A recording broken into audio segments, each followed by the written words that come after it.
It's going to turn red, and that's when it turns talking person. And then when you're done,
introduces Addie.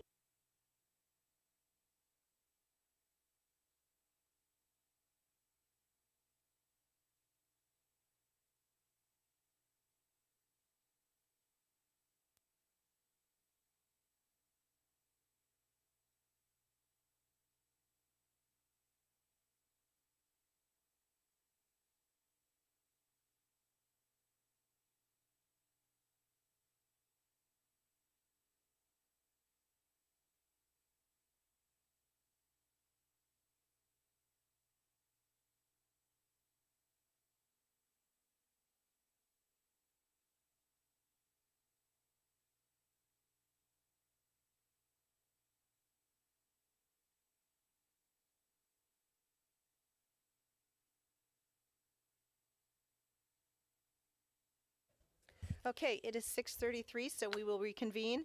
The board was called to order at 5:30 tonight in the OSD Innovation Center because it is Monday, February 12th, 2024. We did have a committee of the whole, and now we are in a regular meeting. So we will move to consent calendar. Included in that calendar is we do have one staff retirement. That is Lisa Esser, who's been a second grade teacher at Netherwood Knoll, and she will retire June 10th after 34 years in our district. So we want to thank Lisa for her service to the Oregon School District and wish her well in her retirement after this school year is over. And then you also do have a field trip request from the Go Global, and I did not see any donations. Is that correct? They were added late. Yeah, I'll go back for you. Sorry. Okay. Pause for a moment while we go get the donations.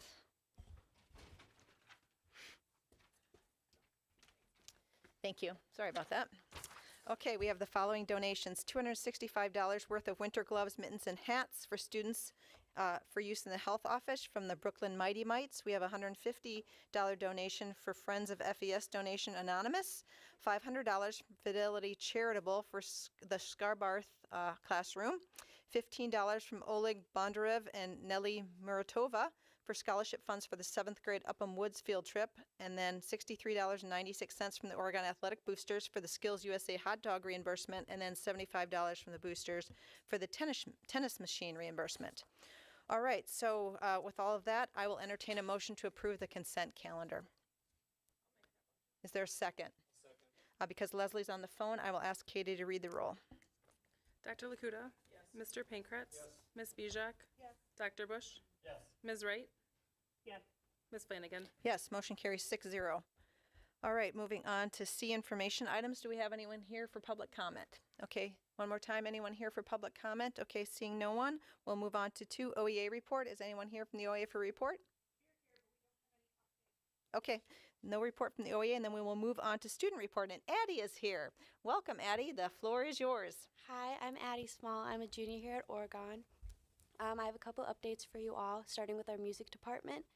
They have been busy preparing for the spring concert season as well as the musical Big Fish, which will take place on February 23rd, 24th, and 25th. Upperclassmen are in a crunch period trying to get everything done for their future ahead.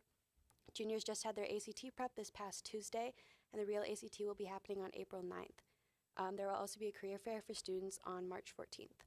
Our winter sports are doing great, with boys hockey, girls wrestling, and girls basketball all being conference champions. Also, Spencer Sluka qualified for a state in swimming. He swims next Saturday in the 50 and 100-yard freestyle.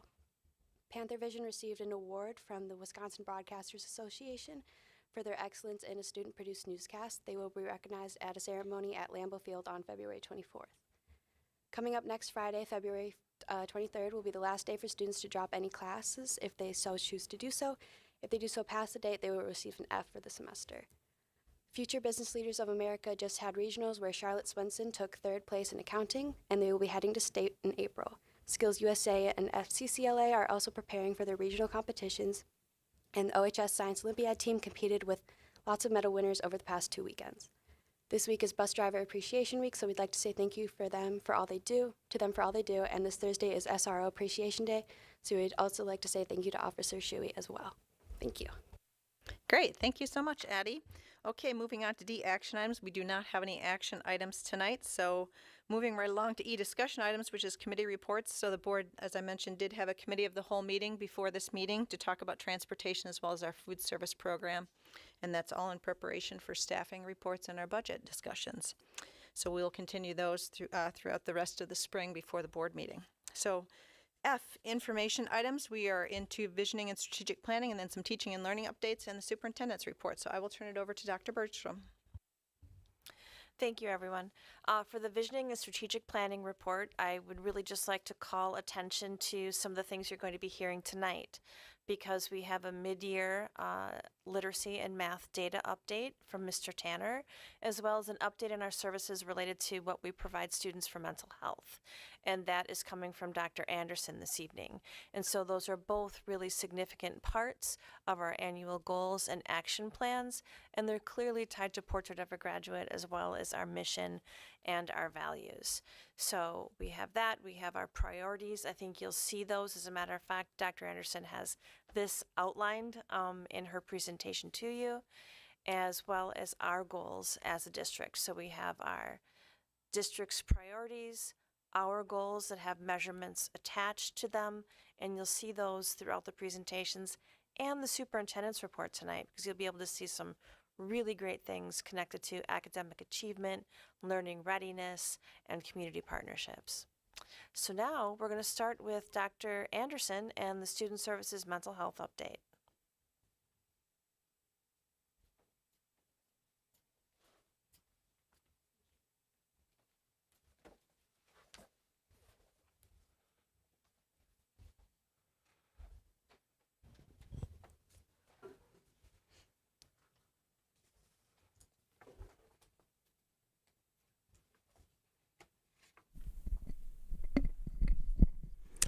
All right, good evening. As always, I'm excited to be with you this evening to do an annual update on some of the amazing work that we're doing in student services. Tonight, I'm going to take a slightly different approach. I'm going to provide you with a really quick overview of Wisconsin's mental health framework.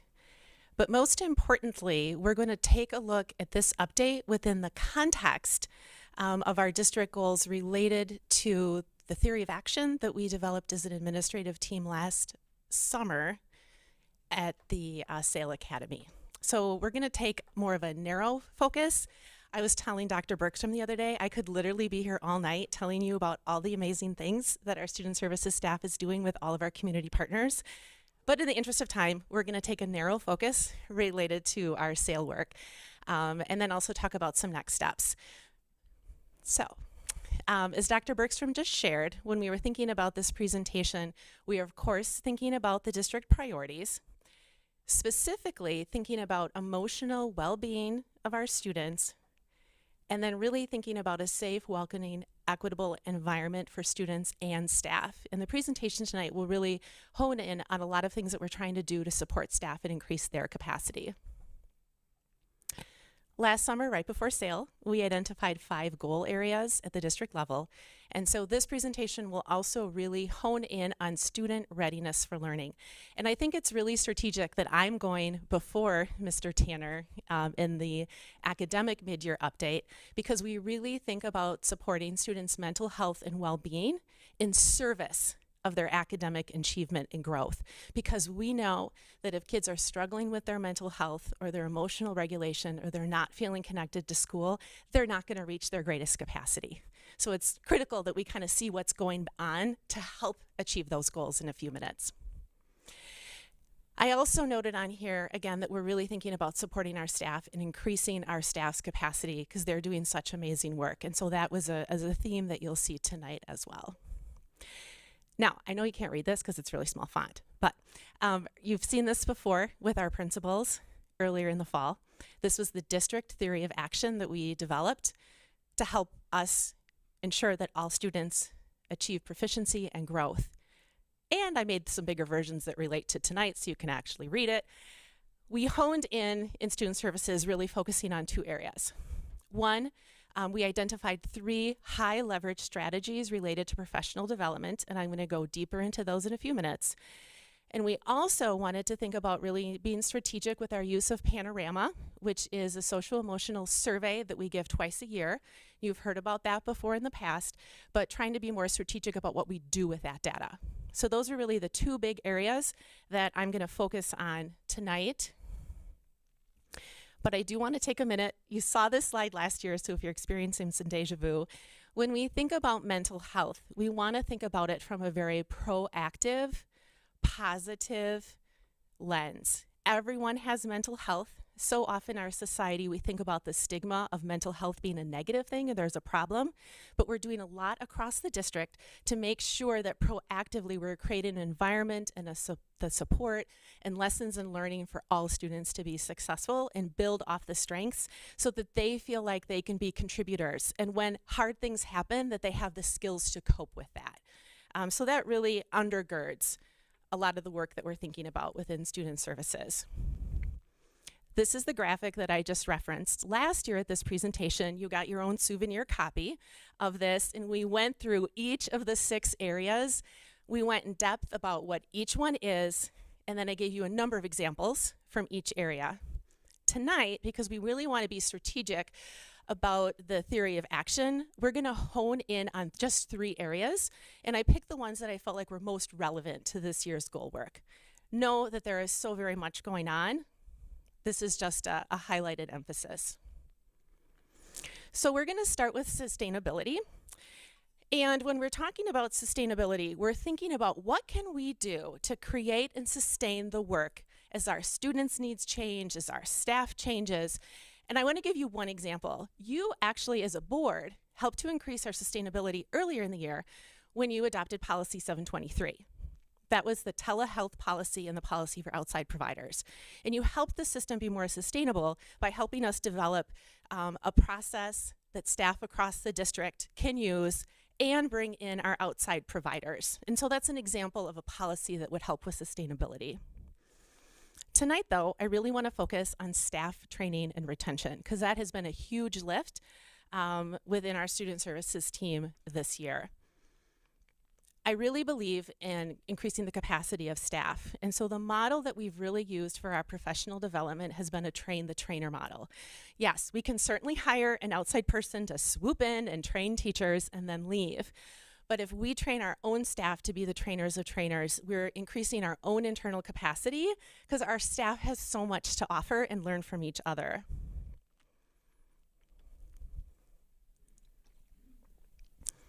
So the first step that we took is something called trauma-sensitive schools. We used a specific model from WellPoint Health. There are 9 modules. We're doing 3 each year over the course of 3 years. We have a team of staff who train the rest of the staff.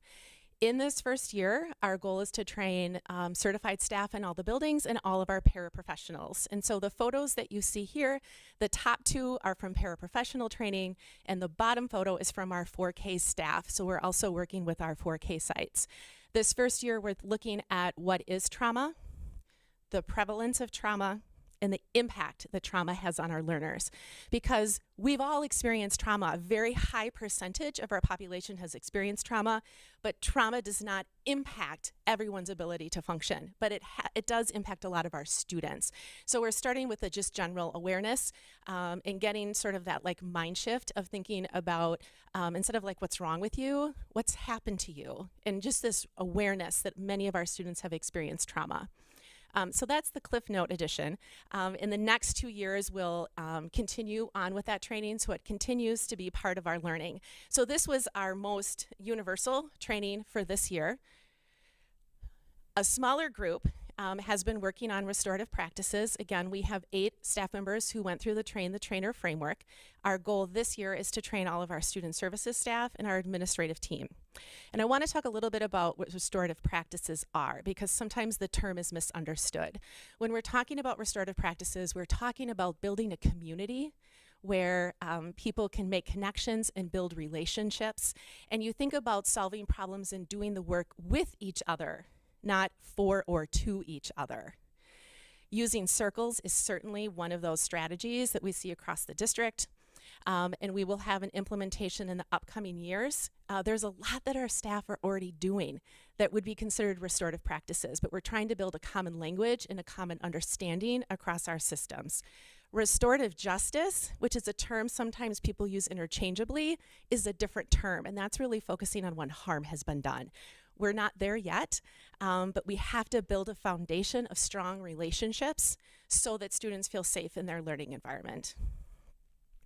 And then the third big PD piece this year, you've heard this one before probably too, is Ross Green's Collaborative and Proactive Solutions. This is a much smaller group. Dr. Hansen, who's featured in the peach there, was the first person in Wisconsin trained by Ross Green and certified.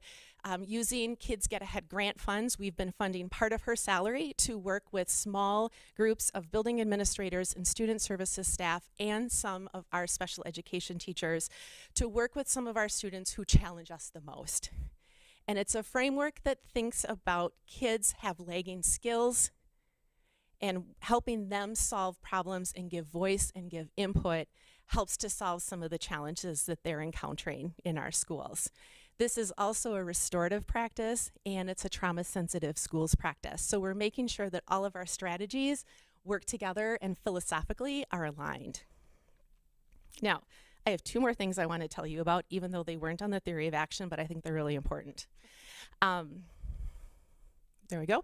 Last year when we were at school board conference, I remember I was at a session with Leslie, and Empower You was a third-party vendor that presented at the conference. And Empower You has basically like mental health strategies and supports for families, students, and staff. And I was really interested in the staff one. And so I used some grant money to run a pilot with 6 staff members to take a virtual online educator resilience and self-care class. And when people signed up for the class, I said, you sign up for the class, but then you have to give me some feedback about whether you think we should do this again. And the feedback was overwhelmingly positive. And participants said, yes, I would even take this again. So we offered another class in the fall. It filled almost instantly. 100% of the staff said it made an impact for themselves. And it also influenced how they were working with students. So we offered another class that actually started today, and it filled instantly, and I had to buy more seats. So staff really like the ability to take this class, do it at their own pace, and Empower You has a coach on the other side, and so participants go back and forth, and so they're getting some outside feedback from someone outside of the district. And so that is a new thing that we've tried that I think is not only helping teachers with their own emotional resilience, but they're able to transfer it and use it with their students. This is just one part of a lesson, that sort of think, feel, do cycle, and it's a graphic that our counselors are using with our students. And so when something happens to you, what thoughts come to mind? How do you respond emotionally? What actions you take? How can you disrupt that cycle from maybe being in a negative spin and develop strategies to kind of get back on track? And then one more other piece of professional learning I wanted to highlight. When I came into this role, one of the things that was really difficult is I was used to being a principal with ready reading and math and grade point average, and I had lots of academic data. Student services land looks different with data, and I know, I see it every day, the work that our student services staff is doing with our students, but it's a lot harder to show that impact. And so counselors were really interested in learning how can they use data to show the impact that they're having. And we found a group called Hatching Results, and they have a class called Data, Data, Data. And so the counselors and I are taking a class this year, and I'm previewing this because I guarantee you'll see this again. We think about first process data. We're like really good at process data. There were 6 kids in a coping skills group that met for 6 weeks. Okay, that's your participation data. Your competency attainment is in that coping skills class, using maybe pre and post assessments, seeing, okay, can students identify when they might need to use a strategy and what are strategies they could use, and then are they using them and are they working? So if a counselor can work with students to identify strategies and see a change in their attitude, skills, or knowledge, then they can help to see a correlation in that final column, which we call the outcome or achievement data. Okay, so if a student in a coping skills group is able to show and talk about strategies that they're able to use, that might improve their attendance. Now, I'm quite sure that the associate principal is also working with the family on attendance, and the classroom teacher is probably talking to the student about attendance, and there's other things other people in the building are doing. But if you can show evidence in that second column, then counselors can start to see the impact of their work. And these are just some examples. It might be discipline referrals. It might be an increase on their STAR scores. But we're going to start looking at how we can thread those things together. And that was a really, I think, helpful, tangible way for us to start thinking about the impact. You might remember a couple weeks ago, Shelby and Aubrey, 2 of our counselors at Forest Edge, they did something very similar. They tried an attendance group. They changed some of their knowledge and skills about attendance, and then they saw an increase in attendance. So it's a very similar framework that they've been working with at Forest Edge. So transition to data, which is the second part of the framework I wanted to highlight. We'll be looking at just a couple quantitative pieces because they're ones I know you've seen before. In our theory of action, we wanted to use Panorama because that's a survey that we use twice a year in grades 3 through 12. The Panorama, again, has 6 areas. There's about 4 or 5 questions on each area. After the fall testing window, each building with their principal took a look at their data and identified an area that they wanted to focus on, that they felt if we hone in on this, it will help our students be more successful academically. So supporting their emotional well-being. And what we found, it was really interesting. All of our 3-6 schools, without talking to each other, all picked emotional regulation, which has been what they've been working on the last couple years. And they went with 2%, at least 2% increase. That's statistically significant for Panorama, okay? And then, interestingly, our middle school and high school picked sense of belonging. What I found interesting is that emotional regulation is highest at the high school, and sense of belonging is higher at the elementary level. So it kind of almost flips. And so the schools have developed plans to focus in on increasing emotional regulation, K-6, sense of belonging, middle school, high school. Within that, we are working on trying to use that information in our PLCs. And so, for example, Michelle Kretschmann, who is our elementary SEL coach, has started working with some of the staff in the grade level teams, looking at the Panorama results for their students to take a look at some of those things. So we're increasing that capacity within the PLC framework. And I just wanted to take a minute too, because emotional regulation was really heavily emphasized. We also give 2 different screeners, and we've shared these with you in the past. In 6th and 10th grade, our students take a trauma screener that's looking at things like trauma and depression and the impact that trauma might have on their learning. And so after they take this screener, depending on how they score, Student Services will do an interview with some students to get more information about how they responded. Based on that interview, we might then offer opportunities for students to have a referral to Oregon Mental Health, check-ins with a counselor, small groups, those type of things. And so this year for our trauma screener, both in 6th and 10th grade, it was a couple percentages less than it was last year. But again, it's a different group of kids. And then in 7th grade, we do a different screener that looks at things like internalizing, externalizing school problems, relationships. So it's looking at a few different pieces. Again, same thing, they take the screener, depending on how they, the results on the screener, we do follow-up interviews, check in with kids, see if they're interested in mental health supports or groups, and then align. This year, it was, I think, a percentage or two higher than last year. Again, different group of students, but we're going a little deeper at those 3 grade levels to align services. And then lastly, continuum of supports. We want to think about, again, being proactive, early in intervention, and being flexible and responsive. And this is really the core of our system in Student Services. And what I want to do is just highlight a few things. I'm not going to go to individual schools. I'm just going to try to give you just a little taste of a few of the things that we're doing in service of advancing this goal. In all of our elementary schools, we have classroom teachers and Student Services who are doing regular lessons on social emotional learning. So this is an example of kindergarten from Netherwood. Another pretty universal thing that you'll see in our K-6 schools is something called Balavizics. You've heard about it from other principals, but you can use these like really fun bouncing balls or bean bags, and it helps students with like self-regulation and auditory and patterns and routines. And so that's something that I might see it in a kindergarten classroom. The example on the left is from Rome Corners, and so it's something that's very physical that helps to regulate students. I've seen whole classes do it at once. Maybe small groups or even like individuals are using it to help them with their self-regulation.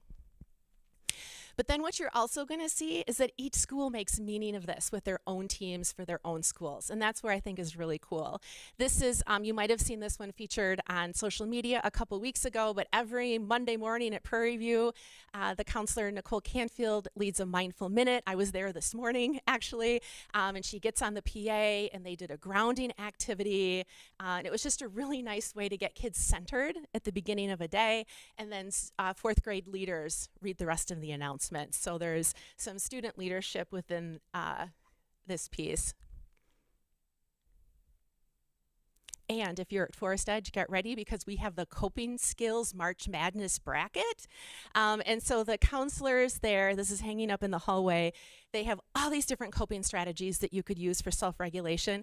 And then when they go to do their SEL lessons, the kids get to vote in each of the brackets. And I was in a classroom last week and they were pretty excited, and I am pretty confident that fidgets are going to win at the end, but we'll have to wait and see.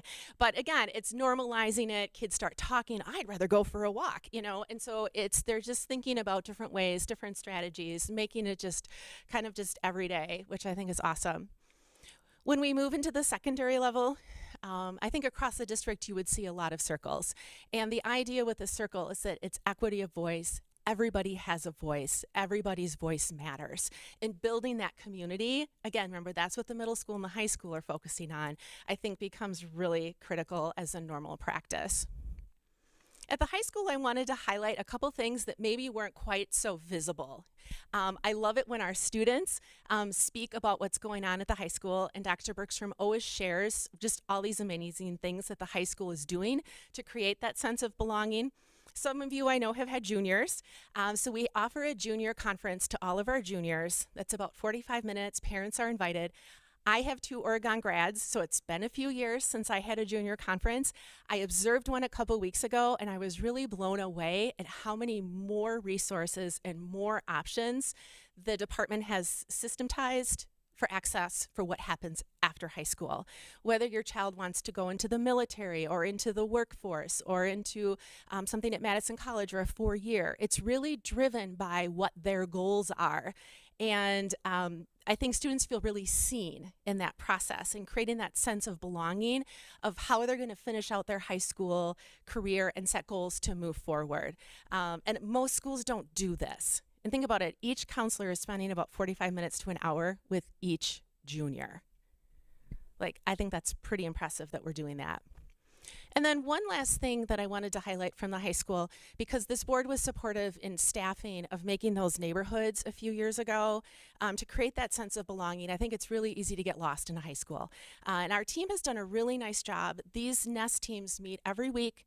It's the grade level AP, or the alpha split AP, counselor, psych, other members of the team. They start every meeting by looking at the data. They're looking at attendance. They're looking at the F list. They're looking at referrals. They're looking at those pieces to make sure this is like live data, no one slipping through the cracks. If a student has been identified as homeless, if they're struggling with something else, if they need a referral to mental health, these people are like problem solving, working together to make sure that our kids get what they need right away. And it was a really impactful thing to observe. All of our student services staff meet every single week to talk about kids and do that problem solving. So it's a universal. But I just wanted you to kind of have what you're not going to see on social media, of this work of behind the scenes that our staff are doing to support our kids. So a few next steps related to what I just shared with you tonight. We're continuing to think about how to advance the SEL goal work with our PLCs, starting to plan already for next year about how we implement trauma-sensitive schools, restorative practices, and the Ross Green work moving forward. Our counselors, I know are going to be doing some great work with data that you'll be seeing in future reports. And then we're also wanting to get more feedback about how we're doing from our community members. And hopefully adding a question on our survey in the spring about accessing mental health supports for both students and parents, because we think it's accessible, but we really need to know who our consumers think about it, and then trying to get more information from them and their lenses maybe into the summer about how we can better support their needs. So that is all I have for you tonight, but maybe I'll be back. Thanks, Shannon. I'll go around the horn and see if people have questions or comments for Shannon. Mary, do you want to start? So, excuse me, I noticed the CBITS has done 6 and 10, excuse me, and then the BESS has done grade 7. Are they testing different portions of trauma, or so can you explain the two different tests? Yeah, so the CBITS is really looking at, it's focused on trauma and is that trauma impacting their lives? There's also there's some suicide screening in there too, and depression. And so we partner with Journey Mental Health for that screener, and they are watching the results come in live. And almost every time we administer it, there are a couple students who answer questions in such a way that our student services staff are pulling them from class to do an assessment to make sure that they're safe. So it's really looking at a couple things. And then the BESS screener in 7th grade is looking at like relationship, some things that might be that they're struggling to forge relationships with students or parents or teachers, looking at internalizing behaviors. So that might be like depression or anxiety, externalizing behaviors, school problems, things like, I feel like I'm never successful. I feel like I'm never good enough. Like some of those types of things. And is the BESS also live monitored, or that's not? We administer that one internally. Okay. So we're not doing it with another partner, but we are watching it as the results come in too. Okay. Thank you. Troy, you want to go? Yeah. Great, Shannon. I'm so glad that we have you here because you are so passionate about this, and it just shows through. So we're very lucky. Two things. I guess my first question is revolving around the panorama data that we're using that teachers are using to adjust kind of their classroom instruction or maybe a grade level or school instruction. And I'm curious how that relates. Like, we all have our own SEL, very unique SEL strengths and needs. And how does that panorama data relate to making the instruction relevant for, say, a classroom of students versus, you know, one student who may be very, very strong in, you know, emotional regulation or whatever that is. So I guess I'm looking for, I guess, some help understanding how that the selection of that particular strategy is implemented to be effective for an entire classroom that has very unique needs. If I understand your question correctly, I think you're asking, like, how would like a third grade classroom take those results at sort of a universal response? Exactly. Okay. So a couple things. Michelle Kretschmann, our elementary SEL coach, has been spending a lot of time in classrooms. And I think I can think of one situation where there was a teacher who was finding that at certain times of the day, I would say usually after recess is a good one. Kids were having just a really hard time sort of transitioning, and that showed up in the panorama that they were having a hard time with that sort of self-regulation. And so a lot of times Michelle will come in and work with them for a period of time. And the Balavizics, I shared that one because that's a really popular one. I know, like at Prairie View, Dawn bought class sets of those for each grade level so that they can use them and provided training. So it becomes just a regular routine. And so embedding that, I've seen teachers do kind of like a brain break or sort of like those routines at certain times of the day. And I think for some teachers that just comes naturally in their practice, and some it's that sort of intentionality and, you know, sharing resources and ideas to meet whatever their kids' needs are. Or does that help? Yeah, I mean, kind of like, I guess, like maybe compare it to like the curb cut scenario that we've talked about, where by providing supports for the entire class, you know, the entire classroom, every student benefits. Yes.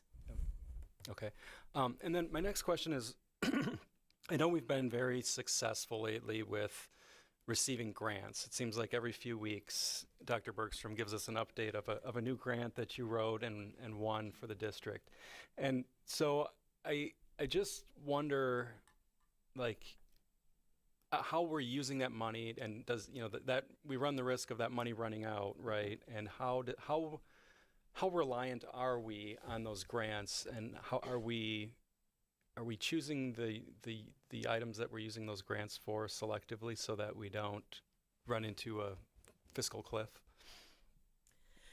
Yes, sustainability. Yes. Thanks, Troy. Sustainability. So yes, a lot of the work that we've been able to do, as Troy said, I've been finding lots of grants, and that's been awesome. So that's one of the reasons why I mentioned earlier that I've been really taking a train the trainer approach for our professional development, because if we train internal capacity, we have those people, and I've been trying to train bigger teams so that we have that internal capacity, because we spent quite a bit of money training people. So that was like one thought, really trying to do those types of spending money in that way versus purchasing of items or one-time type of things. We also, each grant is a little different. Some of the grant money we're using right now is to pay for students who are underinsured or uninsured for mental health services through our community providers like New Beginnings, KGH, or Oregon Mental Health. And so that's probably the piece that makes me the most nervous, is we have kids who cannot afford that therapy without that grant money. And so I don't have an answer for that right now, but I feel like we've been really strategic with the grant money we have spent to try to improve our systems to make them sustainable. And it's getting to students, like, because we're able to get them some support from outside. We're making a difference now when we have the money, and yeah, great. Yeah, thank you. But I appreciate you making that observation. Thank you. Leslie, did you want to go next? Yeah, sorry. I had to take off mute here. First of all, thank you, Shannon, for all of this hard work you did on the slide deck and all the information that you put out for us. I had a question also on the trauma screeners. Are those trauma screeners, those are a statewide thing, correct, or no? They are not. They're not. So how is it that we determine what grade levels we choose to do the trauma screening on? And are there other things that we would say do at the high school level besides the 10th grade screener to make sure that we're catching any students that might, have some crisis going on? So the CBITS, or the REST screener, is through Journey Mental Health, and there's a number of districts in the Dane County area that opt into that screener, so it's not statewide.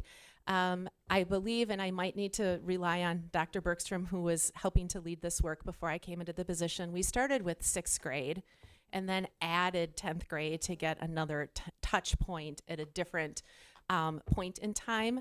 I think most districts that I've spoken to do it around 6th grade. That's a pretty common age. And then the 10th grade year.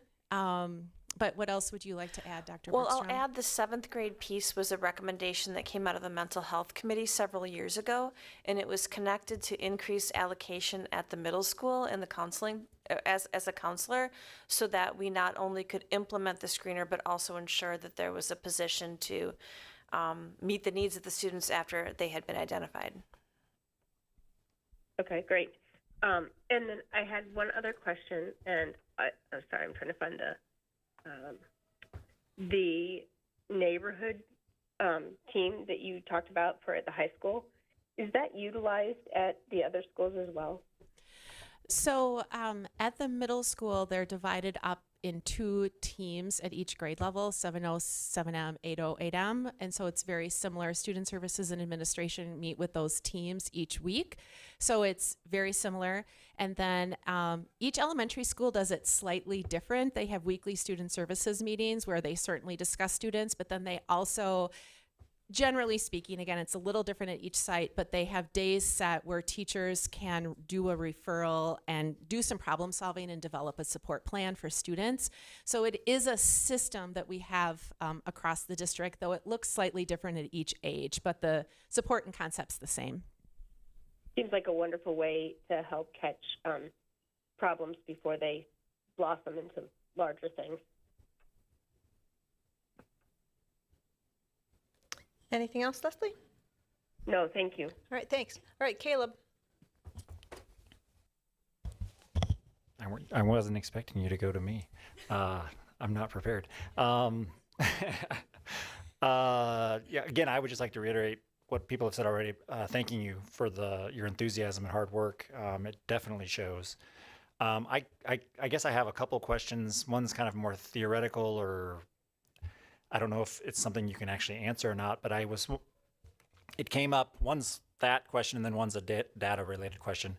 It came up when you talked about the goals of the 2 age groups in terms of what they're focusing on. The younger students focusing on, oh shoot, now I've forgotten. Can you remind me? Emotional regulation. Emotional regulation, and then the older students focusing on sense of belonging. Is there anything in the research or literature that talks about the nature of how we're educated in those age range? Because I'm thinking when you're in grade school, you tend to spend more time with maybe one teacher, and you kind of build that relationship with one teacher, and you have that kind of sense of belonging that you talked about being really strong for the elementary school age students. And then when you move on to later in your education, the way that you're educated changes in terms of the fact that you're moving around a lot more. You're not in a homeroom per se, or that if you do start out in a homeroom, you move to each day that you have different classes with different teachers, and it's more how you're educated.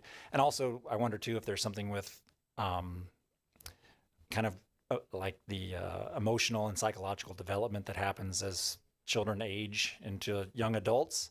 I don't know if you know anything about some of that literature or some of the research that you could briefly talk to here.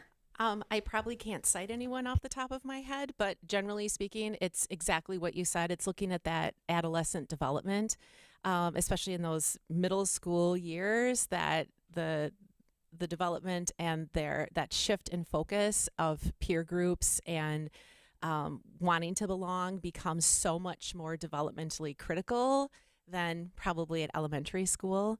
And as their brain is developing, they're able to better self-regulate than they could when they were younger. So I really think it's very much tied to brain development.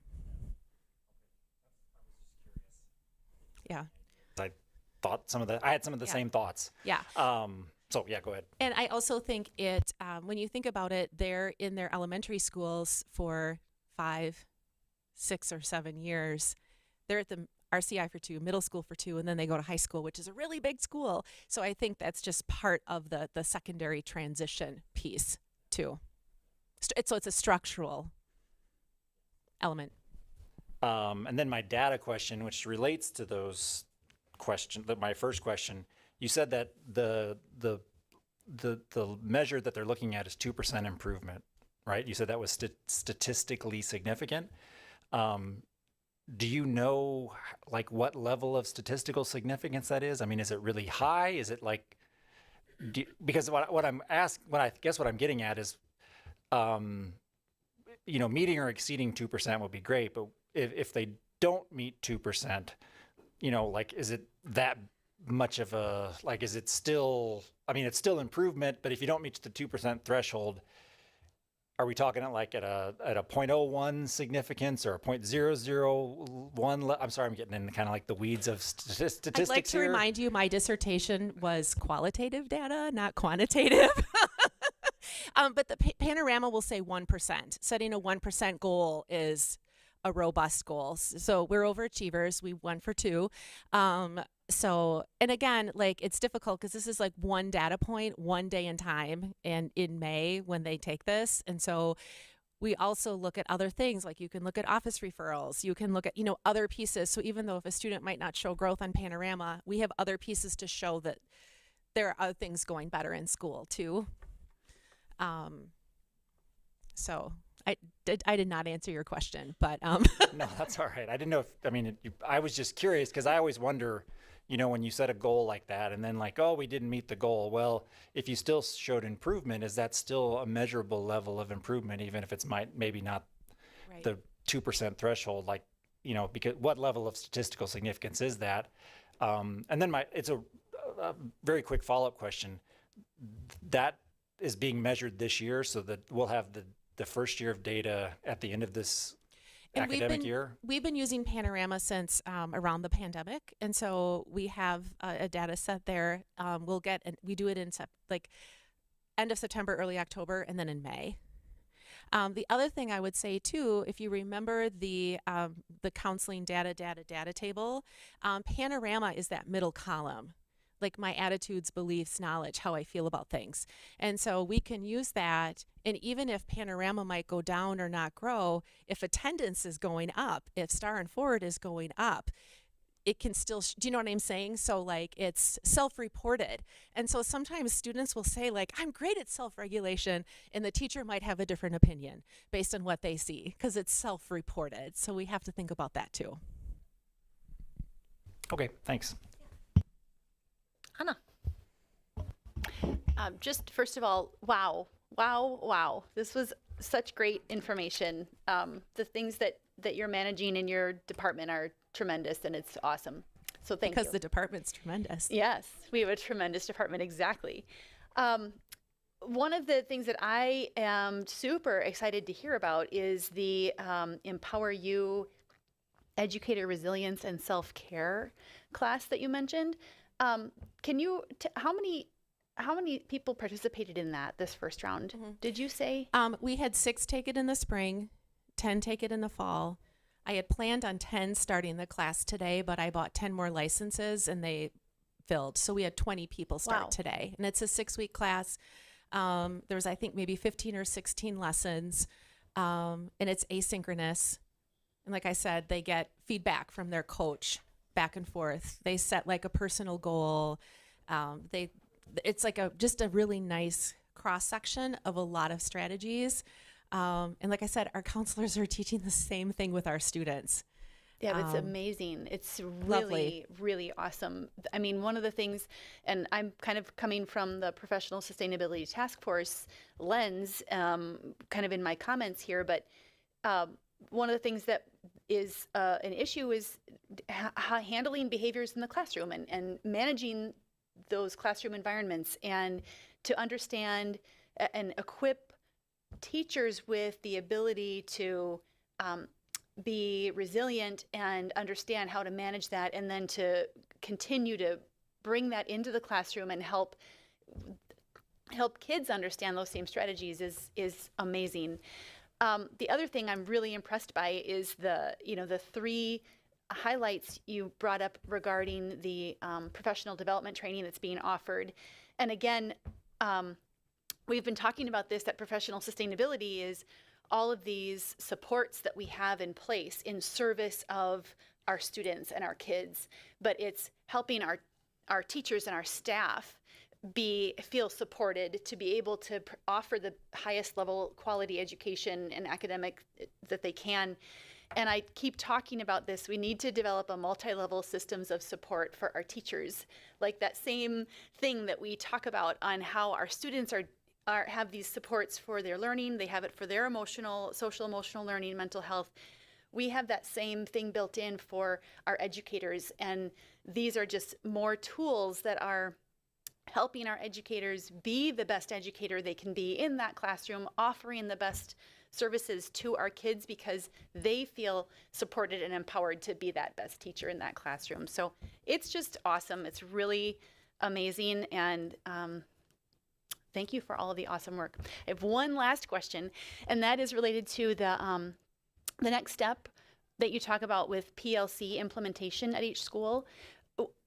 Can you help me understand what that looks like? Who would be involved in that type of a PLC? Is that part of everyone's normal PLC, but it's going to layer in some SEL stuff? How are you envisioning that working? Yeah, so I'll give you just an example. At Brooklyn that I observed, the counselor with the SEL coach had, it was like a 4th grade PLC, I believe. They all came to their regular meeting.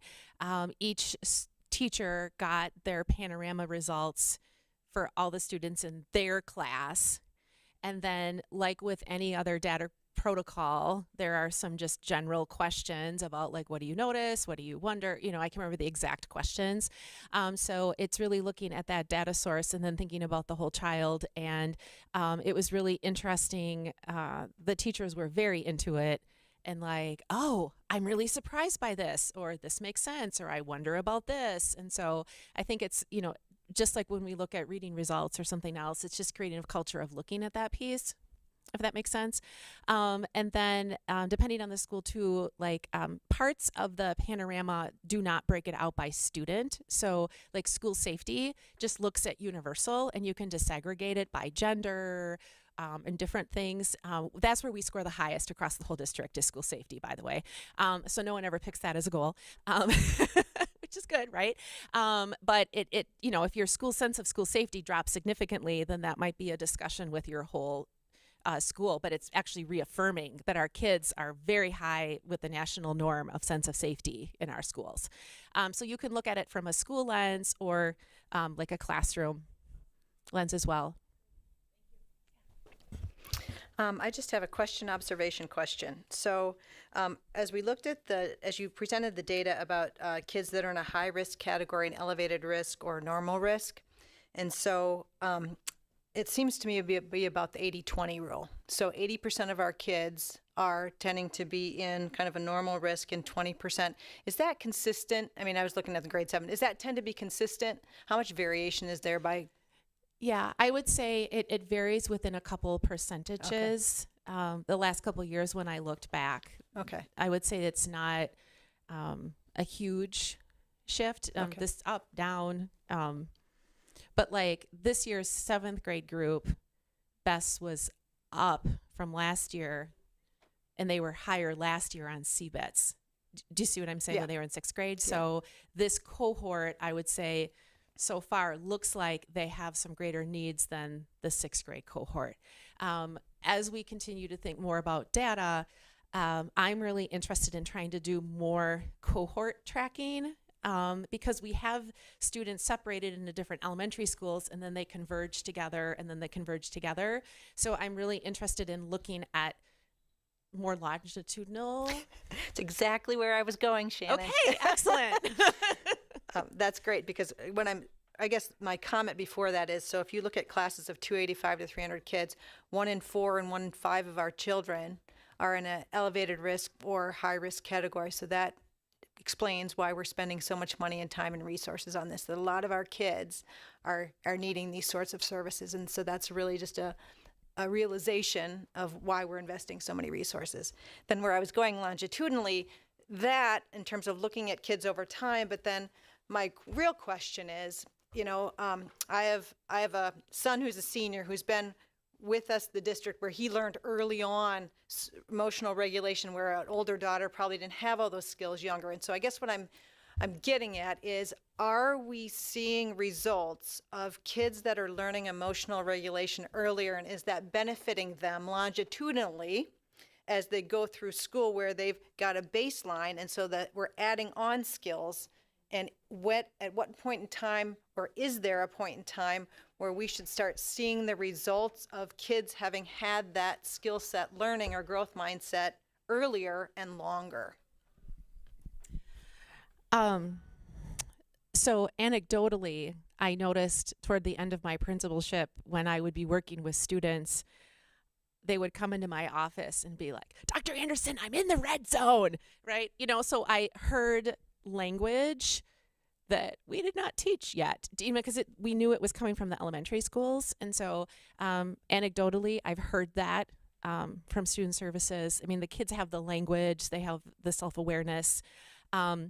Again, kind of going back to the data piece, what data shows that a senior in high school has a stronger sense of self-regulation than my son who's about to graduate from college? I don't know. Like, that's the piece. I'm not sure how we measure that unless, of course, we look at measuring it in our outcome impact data through graduation, and that's harder because you can't pinpoint it and be like, I know the graduation rate went up because they're better at self-regulation. But if we have the evidence to show that through lessons and conversations that they're better at it, it should show up in our ACT. It should show up in attendance. It should show up in those other data sources. And so that's the piece we have to think about weaving together, if that makes sense. Yeah, and so that's my question with Panorama, that if that holds, a child saying, what you just talked about with Caleb, is a child is saying they're more self-regulated. The teacher should be matching that perception, right? The kid's perception of themselves and the teacher's view, those should start coming closer together, correct? We would hope. In theory. Yes, yes. Because I guess the question is, what are the best tools in the toolbox? But we don't know that, right? Every kid is individual, but it's just very fascinating that we're getting closer to understanding this more and having more of a case study because our kids have been learning it longer. Yes, it's a great question. Yeah, great, thank you. I dig this data too and this topic. I mean, it's just, we know that kids have to be open to learning. And this is one of the biggest keys of, if they're hungry and if they're dealing with something they can't learn. And that's why we spend so much money and time on this, because we can't teach kids if they're not able to learn. And they learn when they can, right?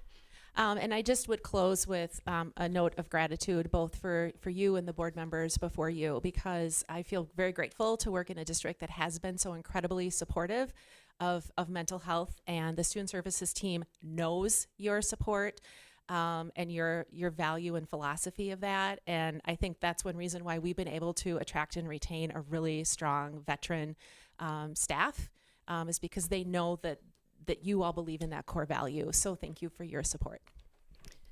Thank you, Shannon. Dr. Bergstrom, any final comments on Shannon's presentation before we move to John? I already sent it to her via email. I think it had something like wow in it, but yes, it was great. Really, really pleased with what our entire student services staff is able to do, and what all of the teachers who are interacting, all the adults who are interacting with our students, because it isn't just the work of student services, it's the work of every single one of us. And I really do believe that our staff is doing it remarkably well. So thank you for that. And I think just one other thing before we move to John is I want to recognize Candace, because Candace laid the foundation for this work by doing special ed and student services before we had the opportunity to hire Shannon. So I want to thank Dr. Widensee for laying the groundwork of why this is so important and coming to the board and telling the story, so that way back when, as I started on the board, we made investments in this. So thanks, Candace.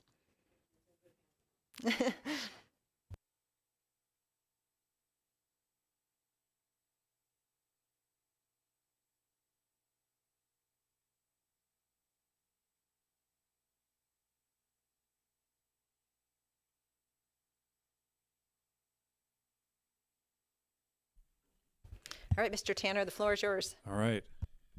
Thank you. I'm sharing the floor with Carrie Majeski, because we're going to talk about mid-year data, and some of that you'll see. We want to talk about what happens at the school level, and Carrie's much more involved with that and can provide a little more detail.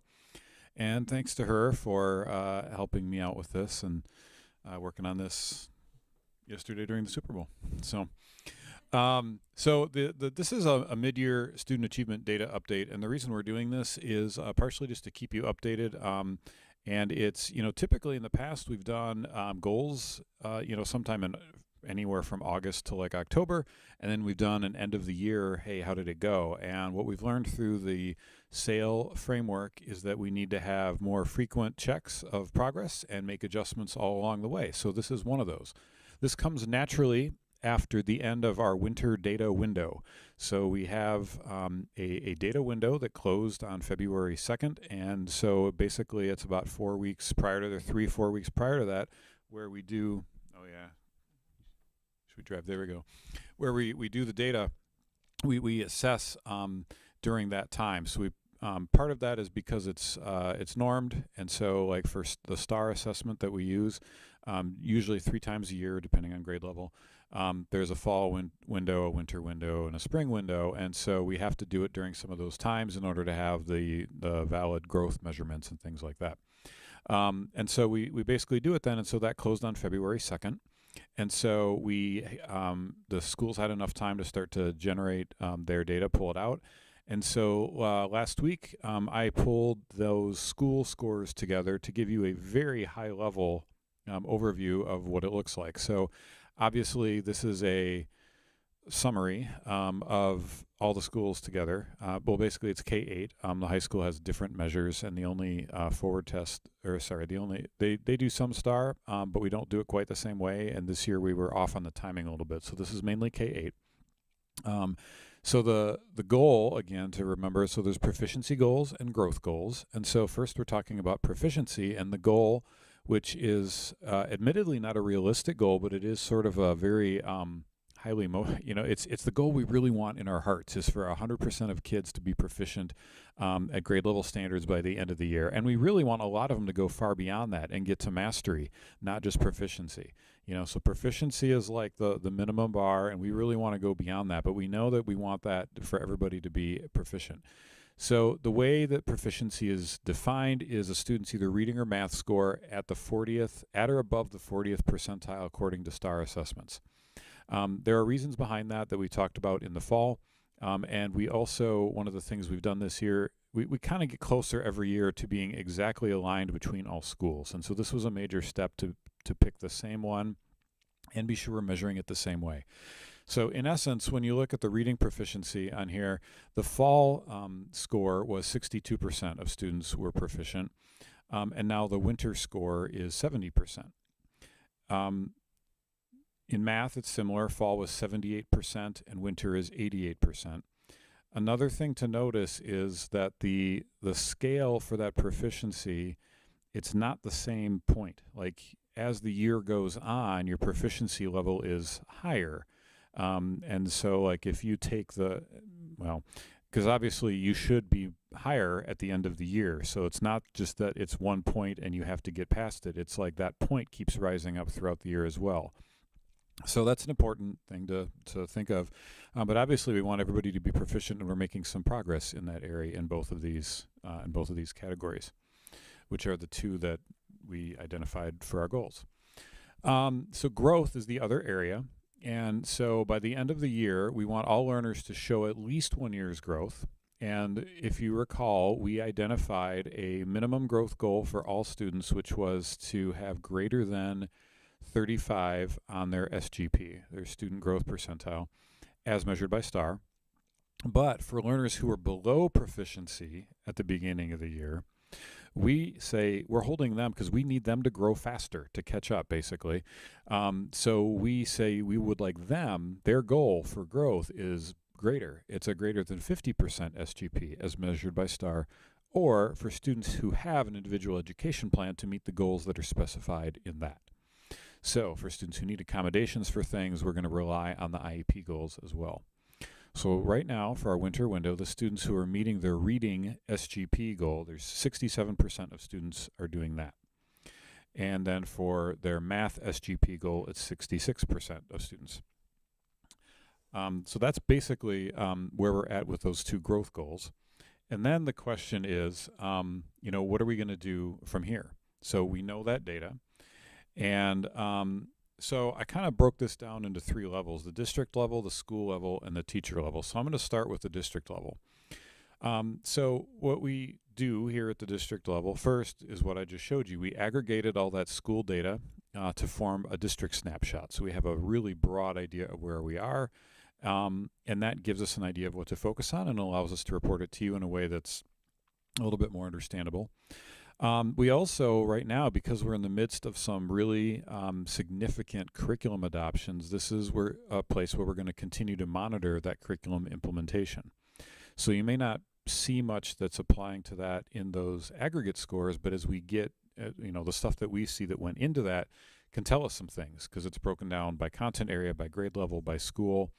We can even dig down by teacher if we need to, by class. So we can disaggregate it lots of different ways with, different demographic groups.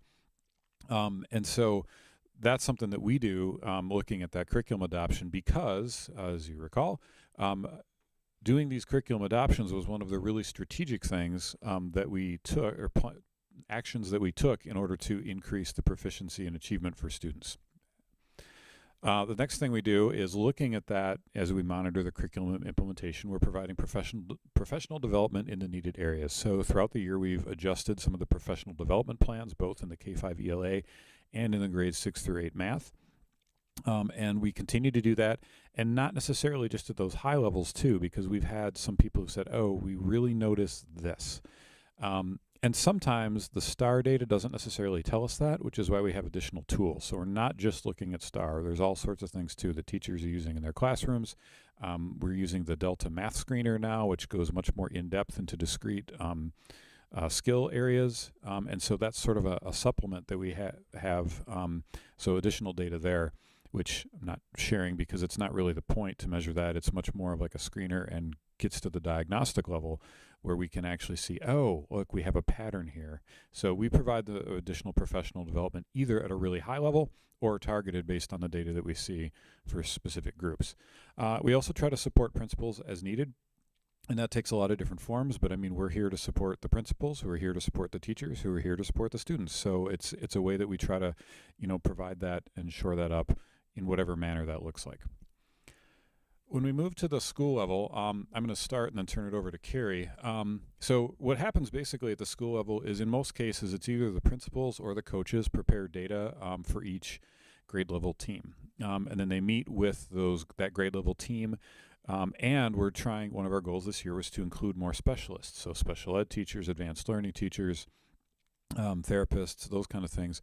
And they meet with them for about an hour, usually, to do three main things. Analyze the progress toward the student goals. And we're focusing now at the schools at a team level. They don't really need to look at district level stuff. They're looking for their students and their teams.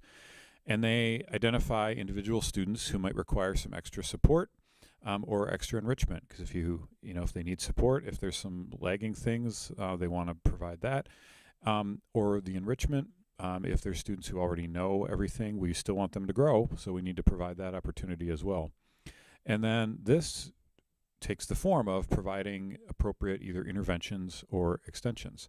So interventions, if there's some, some prerequisite skills or knowledge that students don't necessarily have yet, we want to make sure they get that, often through either like a tier 2 or tier 3 intervention. And then extensions, if students need more challenge or they really are motivated to reach that mastery level, we want to provide that for them and make sure that we're, really excelling too. So one example of how we might do this, I met with the middle school. I first met with their leadership team, actually a couple times, where I looked at some of the data that they were looking at for their school growth based on the staff or the school report card. And we started to look at the STAR data. We looked at so we kind of prefaced it. We started big picture and worked down. So after meeting with the leadership team, I also went to one of their staff meetings and trained them a little bit on how to look at the value-added scores and the growth scores that they get. And then I use that opportunity to say, hey, and we're coming back at the in-service day to be looking at your individual school data. And during that part, we also developed like a plan that you can use to take that data and start to look at, here's how we're going to do it for look at the STAR data, and then here's how we're actually going to get it down to looking at data in your PLCs. So those small groups of teachers who are looking at individual student samples to be able to do that. So that's kind of, one tactic that we've worked at sort of the upper grade levels, 7 and 8. And then I'm going to turn it over to Carrie because she has the wonderful opportunity of having 7 whole grades at her building that she can talk about how we do it at the younger grades. Thank you. John highlighted a lot of what I was going to say, really looking at that growth and proficiency, 2 markers for kids that we're ensuring we're getting kids past that learning target and hopping over and beyond. So that's really exciting to see. And I would say we've seen great growth, especially in language this year with our grades that are using EL curriculum. It is outstanding. And so he spoke to this, and I would say it's pretty similar across K4, 5, 6, across all of those buildings. We really connect 3 times a year as those big groups of teams. And at that point, there are broad curriculum or broad overview of the criteria we're looking at to determine which students are making progress, which students might need something more, and how we report to that data. And I really want to underscore this, something more isn't always a deficit model, it is often an enrichment model as well. So I think we sometimes get stuck thinking about pulling up kids who may be a little bit behind, but equally important is pushing ahead those kids who are already achieving to make sure their growth is continuing. So one thing that's changed, in my time working with kids and at this age group is we've become much more diagnostic than we were even 5 years ago. There are so many tools in place to really whittle down at what a kid needs, where their lagging skill might be, and how we can kind of fill that bucket to push them forward. And so I could go on and on with like the acronyms that describe what those assessments are, but the real meat of it is we are really looking at all aspects of learning, particularly in math and English language arts. So after those meetings, we start looking at who might benefit from a tier 2 intervention, which means, they're really getting the universal instruction, but maybe a bit more. And then tier 3, which is really, really a scripted and really diagnostic, prescriptive service. And we really try, and some schools in our district do it better than we are right now because they have fewer grades to focus on, but we really try to move to that push-in model so that kids are in the universal instruction and getting that kind of extra guide on the side to help them push forward in their learning. So I think of our tier 2 as an ideal world, we'd be having a push-in model. In our case with 7 grades, it's very difficult to say if Caleb has his class from 9 to 10 for math, and Anna has class at 9 to 10, and Katie has her class at 9 to 10, which is a system we need to do for our advanced learners to skip a grade or go to the next level. It's really hard for our interventionists to go then to those classrooms. So we're still kind of in that pull-out model for a lot of our time. And I highlighted this already, but really seeing lots of good differences with EL because our growth and our proficiency has been really solid.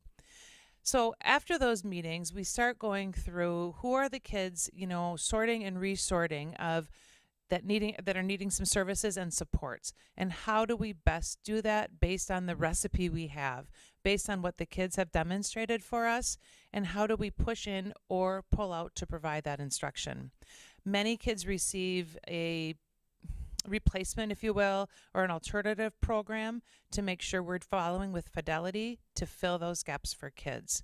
We never do that at a time that is, if they need math intervention, it is certainly not during the Tier 1 instruction for math. And likewise, if they need reading support, it is not during that universal instruction for reading, because we really want them to have all the experiences they can in those curricular areas.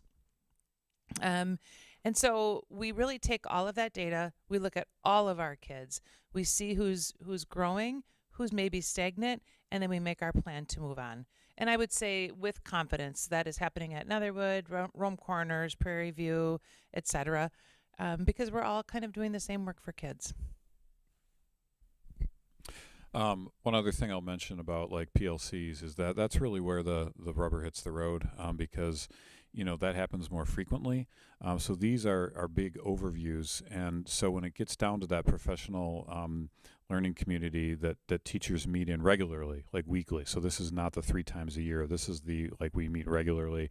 Now we're trying to shore up our practices a little bit, because one of the things we found in the sale process was that we had some real widely disparate practices. We weren't being the same across buildings. We weren't even being the same within buildings. And so we took some of the indicators, and I think I spoke about this in the fall, how we retrained ourselves as an administrative team in the PLC Plus model so that we could be better at implementing that and working with teachers to do it. So, and one of the things that's actually been really nice about it is we've been able to collaborate with the schools to really look at that. So as an example, a week ago today, Leslie and Darcy and I met with Jorge and Laura Brudos and Andrea Fuller from the middle school to talk about how do we take that data and how do we move it into the PLCs? How do we draw the connection between the district level data, the STAR, the school report card, which is really high level that I don't really expect teachers to look at because it's high level stuff. Then look at the school level things and the STAR reports, and then actually take that and then look at student artifacts down at the teacher level. And so we were able to have a really good conversation about how we can, sort of connect the dots for people and move forward in a way that acknowledges that we're not just looking at scores, we're looking at the student proficiency and hopefully student mastery in these areas. So we've been able to do that and have some pretty good professional conversations about how we change the instructional process. And it really comes down to looking at work samples. So, and the way we kind of know what work samples to look at is sometimes through analyzing the higher level data that says, in STAR we noticed that trend. So in these 3-a-year data meetings, we'll be like, our students seem to be struggling with, whatever, maybe it's fractions or, word blends or something. So then we can start to take a look at, hey, everybody, can you bring your work samples, your common formative assessments to the next PLC meeting? Because we really want to look at what the student work is around this one particular area. And so we found some ways to, people are at very different levels on how to do this, but we're trying to move toward a consistent practice across all schools that really takes the things that we notice from a high level and then look at why that's happening at the student level. And so we're getting better at that. And that's, I just wanted to talk about how that connects, because when you just throw out these, once every 100-day kind of high level assessments, that's not necessarily the useful thing, but that shows us where to start looking so that we can get down to that student level and really look at the student work. I would love to speak to that. Okay.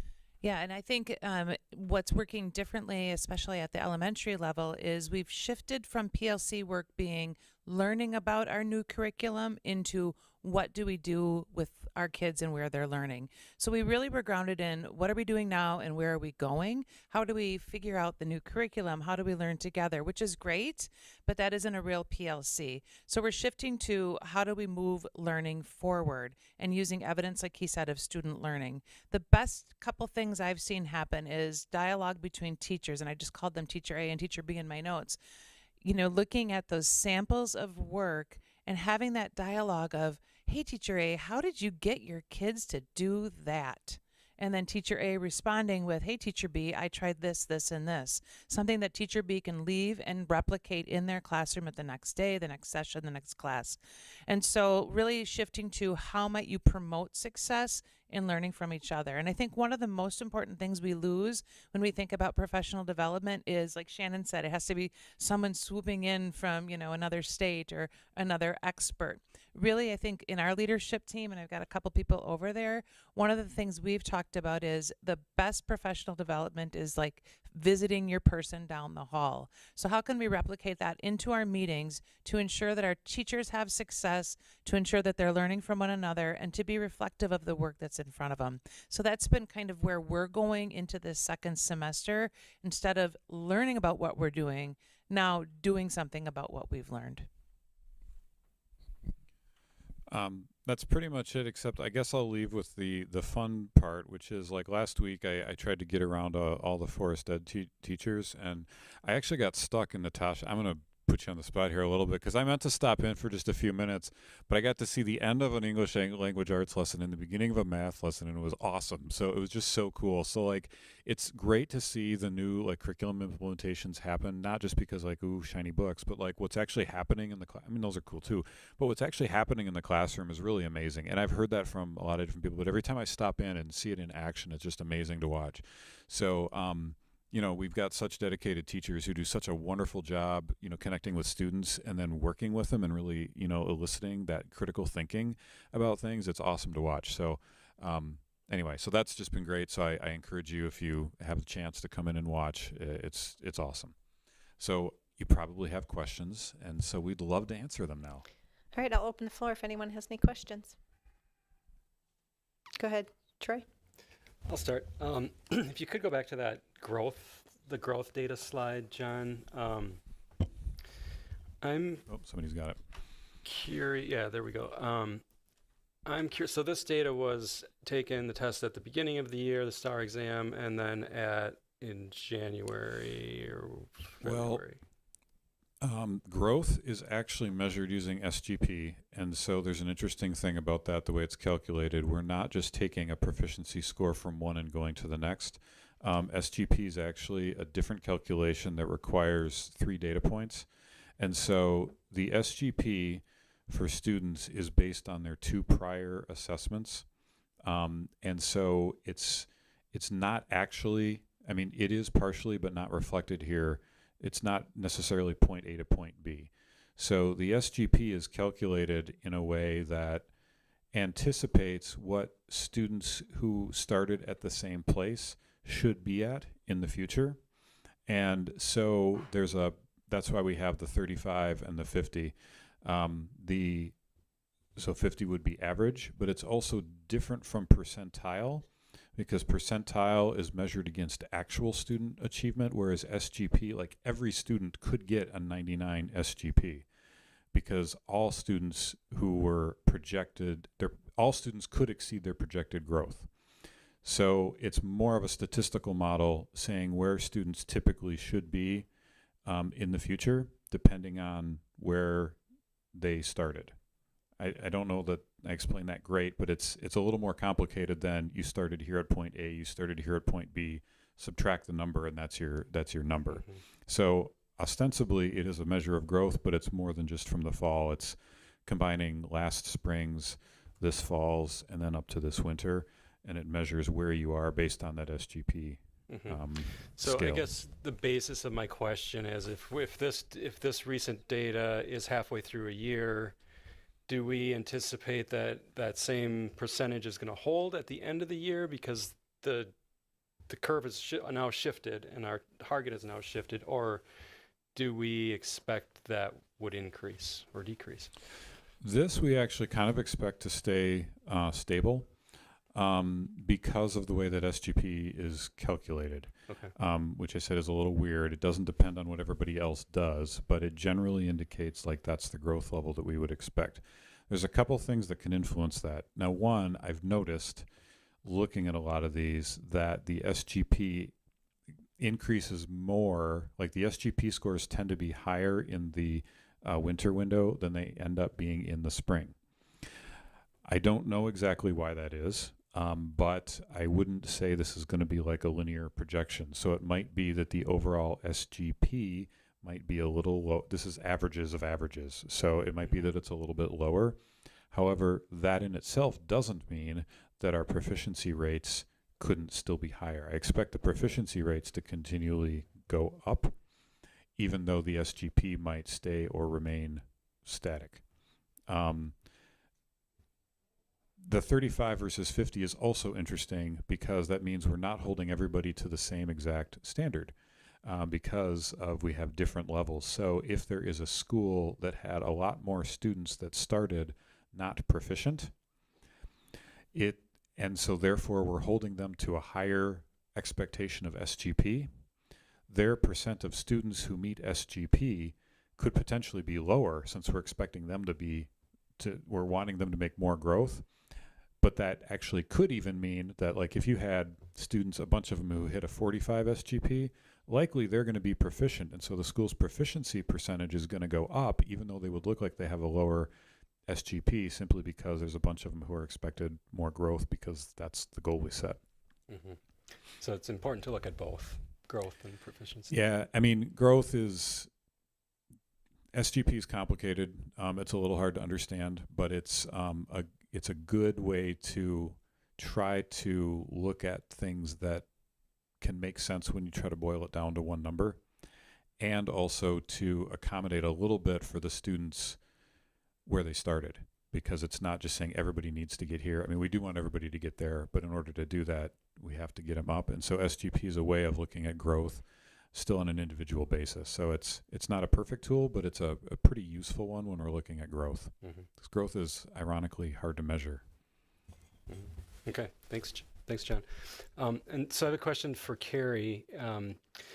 Talking about the data cycle, and John had mentioned that the principals are preparing the data for each team, and then the teams are coming together to meet. So I'm just curious if there's one thing that could make the preparation of this data easier. And, you know, either if that could be either for the principals who are processing the data, or for the teachers who are collecting the data. But, you know, this board is, I think, really interested in data and using data to drive our decisions. And this board is also very interested in professional sustainability. So that's, I guess, the rationale behind the question. And just wondering, like, if we were to put some more resources in streamlining this data collection and processing and evaluation cycle, what can we do? So first off, I didn't do my data. My wonderful coach did, so I'm giving public props to her. But knowing I've been in this district a long time and seeing kind of that progression over time of how we've used data, A, we're using it better, but B, we're also finding better ways to get that information. I remember doing our summer report, you know, years ago in the 90s, early 2000s, or whatever it was. It was 60 hours of a summer trying to hand count, you know, Troy Pankratz, he is in this grade, he did this for reading, he did this for writing, he's of this demographic, et cetera, et cetera, et cetera. Easily 60 hours. We came along with EduClimber, and we've been using that, which has some really neat sort tools and ways to pull that data a little quicker. And, you know, each thing has its star, has its own way to do it. You know, you can pull some things from Infinite Campus, and it was like we're grasping at straws of all these different places to pull this information. Well, there's something new out there right now, and I don't know if I can say what it is, but we're looking at something that's doing a really good job of all of that under one platform. And so that's exciting because that takes that 60 hours from, you know, 2012 to maybe 10 hours in 2024. So I look at that as a big win because it's under one platform instead of hopping around. For, I'd be sitting there with computers open and yelling out to Lynn Outhouse, "Hey, Lynn, can you do?" It would be messy, and there's margin for error in all of that. And so I think this cleans it up exponentially, and that we're on the right track for that. Agree? Yeah, we did a little test this time too because I talked to Ashley and to Megan Mapes, and they were looking at their data, and then we got their data, which I see you have on your screen. And then I went and I asked like what they used, and so they used like EduClimber and Star Reports, and then I went into the new thing we're trying, NextPath, and I tried it, and so it was good we did, because I looked at it and like, ooh, something did not match here. So then we had to go back, and there was an error with some configuration of the window dates in Star. It wasn't even a problem with either EduClimber or NextPath. But anyway, once we got that fixed, then we were able to use NextPath to be like, oh, yeah, now they match, which is great. So we're doing some, error checking, quality assurance, but also I was able to do it in a whole lot less time than I was able to with the other tool. So we're kind of going along, we're trying some new things, and we're really putting the new tools in the hands of the principals and other people who want to use it. We're not making anybody, but we're kind of saying, hey, this is there if you want to try it, because it's a lot more intuitive, and we're able, because it's starting up and the people who invented it live locally, we can like tell them, hey, we really want it to look like this spreadsheet here. And they take that. They don't do everything we say, but they're really receptive. I mean, it's not just Oregon's thing, they have to do it for lots of districts, but it's been really helpful to say, oh, well, we think we can do that sort of for you, and we think you can get what you need through this tool here. So they're being really receptive. So we're trying to use it as it's developed, which I think will be very helpful, because like you said, it takes a lot less time for us to do. So it doesn't just magically snap our fingers and do it. But we also don't want something that you can do magically snapping your fingers, because there's benefit to having to muck around with the data and like actually think about what it means and have to do some of those like, oh, but if I, do this here. So there's benefit in knowing what the things mean by having to work with it more. And to that point, and I don't want to belabor it, I worked on some data yesterday just to make sure I have all my fall and all my winter.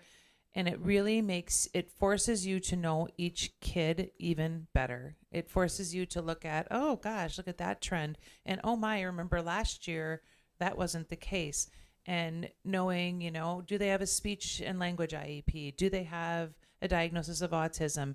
Do they? And working through all of that really gets you to a place where you know each kid individually by messing around in the data, as you said.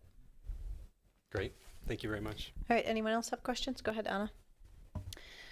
So I'll say wow again. This is really awesome information, and it just speaks to the commitment, I guess, that all of our educators have on getting to know each of those kids, what they need, and how we can provide the best education possible in the classrooms. And so just awesome to hear all of those great examples. One question, and it's similar to Troy's last question regarding what could be done to make it maybe easier, but this isn't really necessarily quite to that specificity, but just in looking at the data, right, we're seeing, based on what was presented tonight, 1 in 3 of our kids maybe hasn't quite reached the goal that we had hoped for, whether it's proficiency or growth. And my question is, do we think we have the right resources that we need in order to provide those multi-level systems of support for all of the kids who need it, whether it's kids who need to be, are on the side of we need more because we're meeting the proficiency, we need more growth for those kids, or we have some kids who maybe need additional supports on the opposite end. So I'm just curious to hear if we feel we've got the right mix of people to be able to support that. When I see these, it's 1 in 3 is a lot of kids when we think about it at a school-wide level. So just curious about that.